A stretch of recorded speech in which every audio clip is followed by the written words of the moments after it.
तो hello friend, कैसे हैं आप सब। उम्मीद करते अच्छे होंगे और खूब मन लगाकर पढ़ाई कर रहे होंगे। तो आज की क्लास में आप लोग को बताने वाले हैं कि ट्रिग्नोमेट्री देखिए, वीडियो ज़्यादा लंबा नहीं करेंगे क्योंकि आप लोग को ज़्यादा टाइम वेस्ट नहीं करना पड़ेगा और इजी वे में समझ भी आ जाएगा। ट्रिग्नोमेट्री पढ़ेंगे, ठीक है। मैथ्स के ट्रिग्नोमेट्री पढ़ेंगे जो आपकी क्लास 10th बिहार बोर्ड में इंपॉर्टेंट है। और सबसे इंपॉर्टेंट चैप्टर जो है आपका ट्रिगोनोमेट्री को ही माना जाता है। किसको माना जाता है? ट्रिगोनोमेट्री को ही माना जाता है, ठीक है। तो ट्रिग्नोमेट्री में आपको क्या होना चाहिए? कमांड होना चाहिए। और ट्रिग्नोमेट्री से लगभग अगर आप लोग अच्छे से पढ़ के जाते हैं ना, तो 20 से 25 नंबर आपके 10th बिहार बोर्ड परीक्षा हो या बिहार बोर्ड हो या सीबीएसई हो, तो सब में पूछे जाते हैं। तो आप लोग क्या करना होगा, ट्रिग्नोमेट्री पे कमांड होना चाहिए। देखिए, ट्रिग्नोमेट्री इसलिए पढ़ा रहे हैं क्योंकि आप बोलिएगा कि भैया शुरू से स्टार्ट करते हैं। शुरू से भी स्टार्ट कर सकते थे, लेकिन मेरा रीजन ये है कि ट्रिग्नोमेट्री जो चैप्टर ज्यादा इंपॉर्टेंट है उसको अगर अच्छे से पकड़ कर चलते हुए पढ़ेंगे तो क्या होगा, इजी चैप्टर हम लोग खुद से अच्छे से पढ़ लेंगे। और ट्रिग्नोमेट्री इतना भारी चैप्टर कोई भी चैप्टर नहीं है। कितने लोगों को ट्रिग्नोमेट्री भारी लगता है, लेकिन आप लोगों को भारी नहीं लगेगा, ये मेरा आपसे वादा है। बस आप लोग क्या कीजिएगा, इस चैनल को, वीडियो अच्छा लगेगा तो वीडियो को शेयर कर दीजिएगा, लाइक कर दीजिएगा, ठीक है। और अपने दोस्तों को शेयर कर दिया। और इस चैनल पर अगर नए हैं तो चैनल को सब्सक्राइब कर लीजिएगा। इस वीडियो को देखने के बाद आप लोग को ट्रिग्नोमेट्री में एक भी क्वेश्चन दिक्कत नहीं होगा, ये मेरा आपसे वादा है, ठीक है। ठीक है, तो आप लोग अगर पीडीएफ नोट्स 10th का जो भी पीडीएफ नोट्स होगा, आप लोग कोई भी नोट्स हो, 10th का कोई भी नोट्स हो, ठीक है, 10th का बिहार बोर्ड का कोई भी नोट्स हो, बिहार बोर्ड का नोट्स मेरा अपना बना हुआ जो हम टाइप किए बनाए हैं वो आप लोग को हम दे सकते हैं, बिल्कुल फ्री प्रोवाइड कर दिया जाएगा आप लोग को। अगर आप 10th के बिहार बोर्ड मीडियम से हैं तो आप लोग को बिल्कुल फ्री पीडीएफ नोट्स आपको मिल जाएगा, ठीक है। आप लोग को पीडीएफ नोट का कोई भी चिंता नहीं लेना है, आप लोग को एक रुपया खर्चा नहीं करना होगा इधर, ठीक है। तो आपको क्या करना है, इस चैनल से जुड़ जाइएगा, आप लोग को बिल्कुल बिल्कुल फ्री नोट्स मिलेगा, बिल्कुल फ्री नोट्स मिलेगा, ठीक है। उनको भी दिक्कत नहीं होगा, ठीक है। और सीबीएसई वाले जो भी हैं, उन सीबीएसई वाले लोगों के लिए भी हम नोट्स बना रहे हैं, नोट्स टाइप कर रहे हैं, उनका भी बहुत जल्दी बन जाएगा। देख लीजिएगा कि आप लोग का नोट्स जो बनाया वो शॉर्ट वीडियो में डाला हुआ होगा कि आप लोग का नोट्स तैयार हो चुका है, वो जियोग्राफी का। बाकी आपका भी बिहार बोर्ड का बाकी नोट्स भी रेडी हो चुका है। तो आप लोग इस चैनल से जुड़ जाइए, आप लोग को बिल्कुल फ्री नोट्स मिलेगा, ये मेरा आपसे वादा है, एक भी रुपया आपसे नहीं लिया जाएगा, ठीक है। तो आज की क्लास में क्या पढ़ने वाले, ट्रिग्नोमेट्री पढ़ने वाले। और ट्रिग्नोमेट्री से 20 से 25 नंबर के सवाल आते हैं, ऑब्जेक्टिव और सब्जेक्टिव दोनों मिलाकर, ठीक है। तो ट्रिग्नोमेट्री पढ़ेंगे तो सबसे पहले जानेंगे कि ट्रिग्नोमेट्री होता क्या है। सबसे पहले जानेंगे कि ट्रिग्नोमेट्री होता क्या है। देखिए, सबसे पहले ट्रिग्नोमेट्री पढ़ रहे हैं तो ट्रिग्नोमेट्री पढ़ रहे हैं तो ट्रिग्नोमेट्री का मतलब सबसे पहले होता क्या है। ट्रिग्नोमेट्री का मतलब सबसे पहले होता क्या है, तो ये आप हमें बताइए भैया। तो हम बता रहे हैं आप लोग को कि ट्रीगो का मतलब होता है, ट्री का मतलब क्या होता है, सबसे पहले ट्री का मतलब होता है क्या, तीन होता है। ट्री का मतलब होता है तीन, ट्री का मतलब होता है तीन। गोनो गोनो का मतलब क्या होता है, किसी भी चीज को मापना। गोनो का मतलब किसी भी चीज का मापना। और ट्री गोनो, गोनो का मतलब होता है कोण, तीन कोण। और मेट्री को ही हम लोग मेजर बोलते हैं, जिसको हम लोग मापन बोलते हैं। तो ये आप लोग को नहीं भी पता रहेगा तो चलेगा, लेकिन हम आपको बेसिक से बता रहे हैं तो सबको समझाएंगे कि किसका मतलब क्या होता है। ट्री का मतलब होता है तीन, गुणों का मतलब होता है कोण, और मेट्री को ही हम लोग मेजर बोलते हैं, तो आप लोग को ये भी पता होना चाहिए कि किसको क्या बोलते हैं इंग्लिश में, ठीक है। तो ट्रिग्नोमेट्री मतलब तीन कोणों का जो हम लोग माप करते हैं, तीन कोणों को जो हम लोग मापते हैं। जैसे एक ये आपका हो गया राइट एंगल ट्रायंगल, एकदम गौर से देखिएगा समझ आएगा। ये एक आपका समकोण त्रिभुज है। क्या है आपका? समकोण त्रिभुज। ये ए हो गया, ये बी हो गया, ये सी हो गया, ये एक समकोण त्रिभुज बना दिए। तो ये जो एंगल बनाएगा ये कितना डिग्री बना रहा है, ये 90 डिग्री बना रहा है, ठीक है। अभी ये टेढ़ा लाइन दिख रहा होगा, हो सकता है टेढ़ा लाइन हो, लेकिन ये 90 डिग्री एंगल बनाता है, ठीक है। तो यही इसी कोण सब का, जब हम ये कोण का खेल करेंगे, इसका थीटा निकालेंगे, इसका थीटा निकालेंगे, ठीक है। थीटा जब भी गिवन होगा तो आपको इस लाइन के सामने गिवन होगा या इस लाइन के सामने गिवन होगा, मतलब दो ही एंगल से थीटा बनाएगा, क्योंकि बी जो होता है वो हमेशा 90 डिग्री रहेगा। क्या होगा? बी हमेशा आपका 90 डिग्री रहेगा, तो आपको बी को तो छेड़छाड़ करना ही नहीं है। तो ये सब एकदम बेसिक से समझाएंगे। अभी थोड़ा दिक्कत हो रहा होगा, जब क्वेश्चन डील करेंगे तो आप लोग को समझ आएगा, लेकिन आज की इस क्लास में हम क्या समझाएंगे आप लोगों को वो समझिएगा आप लोग, ठीक है। तो सबसे पहले ट्रिग्नोमेट्री पढ़ना है। क्या पढ़ना है? ट्रिगोनोमेट्री पढ़ना है। तो ट्रिग्नोमेट्री में क्या पढ़ना है, सबसे पहले ये पूछिएगा ना, ट्रिग्नोमेट्री में क्या पढ़ना है। तो ट्रिग्नोमेट्री में सबसे पहले आप लोग को फॉर्मूला याद होना चाहिए। क्या होना चाहिए कि अगर बिना फॉर्मूला के आप लोग कुछ नहीं कर पाइएगा, तो फॉर्मूला सबसे पहले क्या होना चाहिए, आप लोग को फॉर्मूला कंप्लीट होना चाहिए। और फॉर्मूला कंप्लीट हो गया तो आप लोग का आधा ट्रिग्नोमेट्री यहीं पे समाप्त हो जाएगा, ठीक है। आज सिर्फ हम आपको फॉर्मूला का डिस्कशन करेंगे, तो फॉर्मूला देखिएगा ध्यान से, समझ आ जाएगा आप लोग को, ठीक है। इसमें सबसे इंपॉर्टेंट फॉर्मूला क्या क्या होगा, इस समकोण त्रिभुज से आपको समझा देंगे, आप लोगों को समझ आ जाएगा। अगर समझ आ जाए तो प्लीज वीडियो को लाइक कर दीजिएगा, ठीक है। तो देखिए यहाँ पे देखिए ये एक समकोण त्रिभुज बनाया हुआ है, ठीक है। ये यहाँ एक समकोण त्रिभुज बना हुआ है, इसी ट्रायंगल के सहारे आपको समझाएंगे। देखिए यहाँ एक समकोण त्रिभुज बना हुआ है, ठीक है। तो इसको क्या बोलते हैं भैया, इसको जो 90 डिग्री के जस्ट परपेंडिकुलर होगा, मतलब 90 डिग्री के सामने जैसे होगा, ठीक है, ऐसे होगा, तो उसको बोलते हैं हम लोग लंब बोलते हैं। क्या बोलते हैं उसको, हम लोग लंब बोलते हैं। और लंब को ही इंग्लिश में बोलते हैं परपेंडिकुलर। क्या बोलते हैं, परपेंडिकुलर, जिसको हम लोग पी से डिनोट करते हैं, परपेंडिकुलर, परपेंडिकुलर बोलते हैं, जिसको हम लोग पी से डिनोट करते हैं, जिसको पी से डिनोट करते हैं। और जो 90 डिग्री के जस्ट नीचे होगा, 90 डिग्री के जस्ट नीचे होगा, उसको हम लोग बोलते हैं बेस, उसको हम लोग बोलते हैं बेस। और बेस का मतलब होता है आधार। देखिए हम दोनों बता रहे हैं कि सीबीएसई वाले को भी और बिहार बोर्ड वाले को दोनों को दिक्कत नहीं होगा, ठीक है। और जो आपका 90 डिग्री के, जो आपका 90 डिग्री के जस्ट सामने होगा, वो होता है आपका कर्ण, जिसको हम लोग हाइपोटेनस बोलते हैं, जिसको हम लोग हाइपोटेनस बोलते हैं, जिसको हम लोग हाइपोटेनस बोलते हैं, हाइपोटेनस, हाइपोटेनियस, हाइपोटेनस बोलते हैं, ठीक है। जिसको हम लोग एच से डिनोट करते हैं इंग्लिश में, और इसको हम लोग बी से डिनोट करते हैं। तो देखिए सारा खेल वेल इसी का होता है, सारा खेल वेल इसी फॉर्मूला का होता है, इसी का फॉर्मूला होता है लंब बटे कर्ण, आधार बटे कर्ण,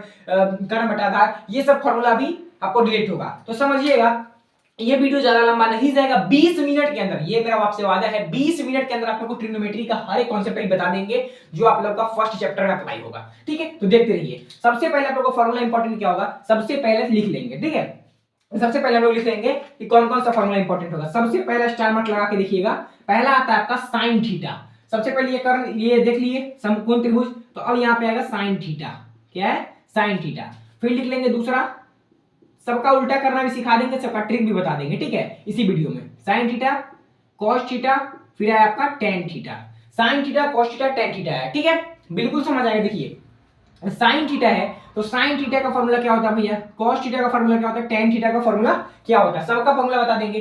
अब देखिए साइन थीटा, साइन थीटा का फॉर्मूला होता है लंब बट्टे का कर्ण, लंब बट्टा कर्ण। अब साइन थीटा का फॉर्मूला क्या हो गया, लंब बट्टा कर्ण, पी बट्टा एच, ठीक है। अब cos थीटा का फॉर्मूला क्या होता है, तो cos थीटा का फॉर्मूला होता है ये वाला आधार, ये आधार बटा कर्ण होता है। क्या होता है, आधार बट्टा का कर्ण होता है, ठीक है। और tan थीटा क्या होता है, तो tan थीटा होता है ये लंब और बट्टे का आधार, ये दोनों यानी कि लंब बट्टे आधार मतलब p बट्टा b होता है, ठीक है। अब देखिए परपेंडिकुलर को क्या बोलते हैं हम लोग, लंब बोलते हैं हिंदी में, ठीक है, लंब बोलते हैं। और हाइपोटेनस को हम लोग क्या बोलते हैं, कर्ण बोलते हैं, ठीक है, कर्ण बोलते हैं।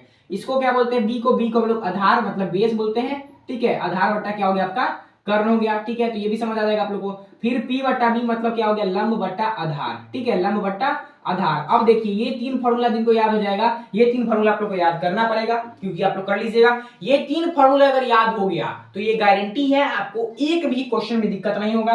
ये तीन फॉर्मूला याद होगा, तीन फॉर्मूला आप लोग को उल्टा याद करना होगा। देखिए उल्टा कैसे याद कीजिएगा, ये तीन फॉर्मूला जिनको याद हो गया है, जिनको ये तीन फॉर्मूला याद हो गया है, वो देखिए तो वो ये तीन फॉर्मूला याद नहीं कर लेंगे। अब देखिए कैसे, फिर ये देखिए कैसे कैसे याद होगा, आपको ट्रिक बता दिया जाएगा। देखिए समझिए, साइन का उल्टा होता है क्या, कॉसेक। साइन का उल्टा क्या होता है, कॉसेक, कॉसेक थीटा, ये भी आपको बता देंगे कैसे होता है, ठीक है। फिर होता है कॉस का उल्टा होता है सेक, सेक थीटा। टेन का उल्टा होता है कॉट थीटा, क्या होता है, कॉट थीटा। अब ये तीनों का रिलेशन देखिए, जब भी आपको साइन पूछे, यहां लिख देते हैं, जब भी आपको साइन देगा, साइन थीटा का जो होगा उल्टा, साइन थीटा का जो होगा उल्टा, वो होता है हमारा कॉसेक थीटा। क्या होता है, कॉसेक थीटा। फिर कॉस थीटा का जो हमारा उल्टा होता है, कॉस थीटा का जो हमारा उल्टा होता है वो होता है सेक थीटा, ठीक है। फिर टेन थीटा का जो होता है वो होता है हमारा कॉट थीटा, ठीक है। तो ये जो है ये बातें आपको क्लियर याद रखने होंगे, तो आपका क्वेश्चन बनेगा, समझ आएगा। पॉइंट वाइज बता रहे क्योंकि आप लोग को समझ आए। अब देखिए साइन का उल्टा होता है कॉसेक, मतलब जो साइन थीटा का फॉर्मूला होगा वही उसका उल्टा फॉर्मूला क्या होगा, कॉसेक थीटा का होगा। क्या होगा, वही उसका उल्टा फॉर्मूला क्या होगा, कॉसेक थीटा का होगा। मतलब साइन का है p बट्टा h मतलब लंब बट्टा कर्ण, तो इसका क्या हो जाएगा जी, इसका हो जाएगा h बट्टे p, h बट्टे p मतलब क्या हो जाएगा, कर्ण बट्टा लंब। क्या हो जाएगा, कर्ण बट्टा लंब, ठीक है। तो आप लोग को समझ आ जाएगा, ठीक है। ऐसे ही ऐसे देखिए फॉर्मूला निकालेंगे, एकदम बेसिक से समझाएंगे, समझ आएगा आप लोग को। शेक थीटा किसका होता है, कॉस का उल्टा होता है सेक थीटा, किसका, कॉस का उल्टा शेक थीटा होता है। यानी कि क्या हो जाएगा आपका h बट्टे b हो जाएगा, h बट्टे b मतलब आप लोग क्या हो जाएगा, कर्ण बट्टे का आधार हो जाएगा, कर्ण बट्टे का आधार हो जाएगा, ठीक है, समझ आएगा। फिर कॉट थीटा, कॉट किसका उल्टा, टैन का उल्टा होता है। तो टैन मतलब होता है p बट्टे b, यहाँ हो जाएगा आपका b बट्टे p, मतलब ये आपका हो जाएगा आधार बट्टे का लंब हो जाएगा। इतना क्लियर है आप लोग को?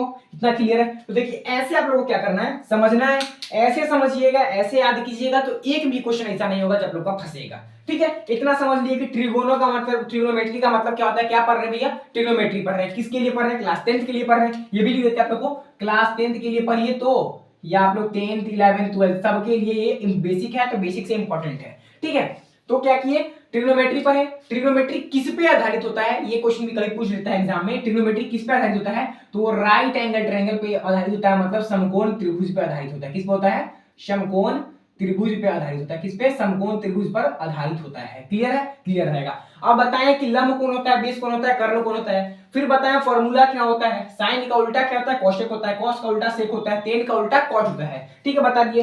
फिर हम फॉर्मूला निकालना सिखाए कि साइन थीटा का फॉर्मूला क्या होता है, कॉस थीटा का फॉर्मूला क्या होता है, टेन थीटा का फॉर्मूला क्या होता है। फिर उसका उल्टा हो जाता है, क्या होता है उसका उल्टा हो जाता है। जैसे साइन का हो जाता है हमारा क्या, कोसेक होता है। फिर हमारा कॉस का होता है शेक हो जाता है। फिर टेन का क्या हो जाता है, कॉट हो जाता है। ठीक है, तो इतना तक आप लोग क्लियर होगा। सॉरी, ठीक है, इतना तक आप लोगों को क्लियर हो जाएगा। ठीक है, तो ऐसे आप लोग क्या करना है, समझना है, ऐसे समझिएगा। इतना फॉर्मूला है। फिर और कुछ फॉर्मूला है जो आप लोग को याद करना होगा, तो वो भी आप लोग को याद करवा देंगे हम। ठीक है, कुछ फॉर्मूला और है जो आप लोग को याद करके रखना जरूरी है, तो वो फॉर्मूला भी आप लोग को बता देंगे, लेकिन ये फॉर्मूला आपको नेक्स्ट क्लास में बताएंगे। ठीक है, तब तक आपको क्या क्या करना होगा वो हम लोग बता देते हैं कि आप लोग को क्या क्या याद करके आना है। आप लोग को नेक्स्ट क्लास में क्या करना होगा, यही सबको पढ़ लेना है अच्छे से, यही सबको समझ लेना है कि क्या कैसे होता है। अब देखिए एक क्वेश्चन मात्र करवाएंगे, सिर्फ एक क्वेश्चन, और देखिएगा आप लोग से कैसे बन जाएगा। जैसे कि देख लीजिए, मान लीजिए आपको कोई वैल्यू दे देगा, मान लीजिए आपको कोई वैल्यू देगा, जैसे क्वेश्चन आपको दे रहा है, जैसे आपको क्वेश्चन दे रहा है कि tan थीटा, देखिए यदि यदि यदि tan थीटा बराबर 12/13 हो, यदि tan थीटा बराबर 12/13 हो, तो sin थीटा का मान बतावे, तो sin थीटा का मान बतावे। अब देखिए कैसे बताइएगा, अगर आप लोगों को बनाने आएगा तब नहीं बताइएगा। ये 2 नंबर में पूछ सकता है, या आपका 1 नंबर ऑब्जेक्टिव में भी पूछ सकता है। ठीक है, 2 नंबर में नहीं पूछेगा, लेकिन पूछ भी सकता है, क्योंकि हमको तो निकालना है ना, पहले तो कर निकालेंगे। ठीक है, तो देखिए कैसे बनाएंगे इसको। अब देखिए कैसे बनाएंगे। अब देखिए दिया क्या है, पहले लिख लीजिएगा, दिया है। क्या दिया है क्वेश्चन में, दिया है। ठीक है, तो tan थीटा बराबर क्या लिख दीजिएगा, 12/13। और tan थीटा का फॉर्मूला क्या होता है, लंब बट्टा आधार होता है, यानी कि p/b लिख दीजिएगा, क्योंकि हिंदी में लिखिएगा तो थोड़ा टाइम लगेगा। p/b मतलब 12/13 आ गया। अब देखिए निकालना क्या हमको, कर्ण निकालना है। क्या निकालना है, कर्ण निकालना है। कर्ण निकालना है, आपको क्या करना होगा, कर्ण निकालना होगा। ठीक है, कर्ण निकालना होगा। तो अब क्या कीजिएगा आप लोग, अब क्या कीजिएगा आप लोग कि फॉर्मूला देखिएगा, फॉर्मूला देखने के बाद आप लोग को समझ आ जाएगा कि क्या निकालना है हमको, tan थीटा। तो अब देखिए निकालना है हमको हाइपोटेनस, अगर हाइपोटेनस यानी कि कर्ण निकालना है, अगर कर्ण निकालना होगा तो कर्ण का एक फॉर्मूला होता है, क्या होता है, कर्ण का फॉर्मूला होता है। वो फॉर्मूला आप लोग को नहीं बताए हैं, तो वो फॉर्मूला भी जानना जरूरी होगा। वो भी फॉर्मूला देख लीजिएगा कि कर्ण का फॉर्मूला होता है, कर्ण का फॉर्मूला होता है, कर्ण बराबर लंब स्क्वायर जोड़ आधार स्क्वायर। क्या होता है, लंब स्क्वायर जोड़ आधार स्क्वायर। अब देखिए इसका रूट अंदर होता है, फॉर्मूला होता है कर्ण स्क्वायर बराबर लंब स्क्वायर जोड़ आधार स्क्वायर, लेकिन कर्ण का स्क्वायर अगर उधर जाएगा तो क्या हो जाएगा, रूट अंदर चढ़ जाएगा। स्क्वायर हटता है तो रूट होता है, पता है ना कि स्क्वायर इक्वल को उधर जाता है तो रूट चढ़ता है, रूट इक्वल को उधर जाता है तो स्क्वायर हो जाता है। पता होगा, ये सब बेसिक है। ठीक है, तो समझ आ जाएगा। अब देखिए लंब के जगह पे दिया हमारा क्या, 12, लंब के जगह पे हमारा दिया है 12, अब आधार के जगह पे दिया हमारा 13। ठीक है, तो निकाल लेंगे कर्ण। अब कर्ण कितना आ जाएगा, रूट अंडर। अब कर्ण बराबर क्या हो जाएगा, कर्ण बराबर क्या हो जाएगा, 144 जोड़ 169। अब दोनों को जोड़ लीजिएगा, कितना आएगा, अब दोनों को जोड़िएगा तो कितना आ जाएगा, दोनों को जोड़िएगा तो 144 जोड़ 169 जोड़िएगा, 9 4 13, 6 4 10 11, 2 1 3। अब ये हमारा कर्ण आया 313, कर्ण आया 313 का रूट अंडर। जितना आएगा उतना, क्योंकि क्वेश्चन में ये थोड़ी है कि आपको यही देगा कि 169 माइनस 144 कीजिए और 25 आ जाएगा और 5 आपका कट जाएगा, ऐसा ही नहीं देगा। क्वेश्चन कुछ भी दे सकता है, और आंसर में आपका दिया भी रहेगा वो 25, रूट अंडर 25 यानी कि 5, ये भी दिया रहेगा, लेकिन आपको ऐसे नहीं करना, समझना है आपको। ठीक है, तो करना है आपका कितना, रूट अंडर 313। कुछ भी आ सकता है ना, वैल्यू है आपसे कुछ भी पूछ सकता है। ठीक है, तो करना गया, निकालना किसका वैल्यू है, साइन थीटा का वैल्यू। अब साइन थीटा बराबर होता है क्या, लंब बट्टे का कर्ण होता है, लंब बटा कर्ण होता है। अब लंब का वैल्यू क्या था, लंब का वैल्यू को 12 दिया था, यानी कि 12 आ गया, और कर्ण का वैल्यू कितना निकला है, रूट अंडर 313, तो रूट अंडर 313। अब ये ऐसा फिक्स नहीं था कि 144, हम क्वेश्चन अपने मन से सेट किए हैं, तो इसका मतलब ये नहीं है कि क्वेश्चन गलत है। क्वेश्चन गलत नहीं है, क्वेश्चन कभी भी कैसे पूछ सकता है आपसे, ये क्वेश्चन गलत नहीं, बिल्कुल सही है। क्योंकि आपको जो क्वेश्चन देगा तो ये थोड़ी पता है कि आपको यही क्वेश्चन देगा कि घटा देंगे तो कटने वाला ही वैल्यू है, ऐसा बिल्कुल नहीं है। तो आप लोग को समझ आ गया होगा कि sin थीटा का वैल्यू क्या आ गया, sin थीटा का वैल्यू क्या आ गया, लंब बट्टा करो तो sin का फॉर्मूला और 12/√313 आ गया। ठीक है, अगर मान लीजिए आपका दिया रहता, क्या दिया रहता, आपका दिया रहता इसके जगह पे दे दिया था साइन थीटा और निकालना होता tan थीटा, तब आप लोग क्या करते, तो फिर आपका 5 आ जाता। ठीक है, तो ये भी सही है। ठीक है, ये भी सही है, और जो नेक्स्ट क्वेश्चन भी करवाएंगे तो आपको समझ आ जाएगा। ठीक है, तो इतना आज की क्लास में जो समझाया है वो आप लोग को समझ आया होगा। ठीक है, तो ऐसे ही समझने के लिए अगर वीडियो अच्छा लगा है तो प्लीज चैनल को लाइक कर दीजिएगा, चैनल को सब्सक्राइब कर दीजिएगा, और बता रहे हैं ना आपको मैथ एकदम इजी वे में समझा देंगे आपको। ठीक है, कोई भी दिक्कत नहीं होगा। ठीक है, तब तक के लिए वीडियो ज्यादा लंबा नहीं करेंगे, तब तक के लिए मिलते हैं नेक्स्ट वीडियो में, तब तक के लिए टेक केयर एंड बाय।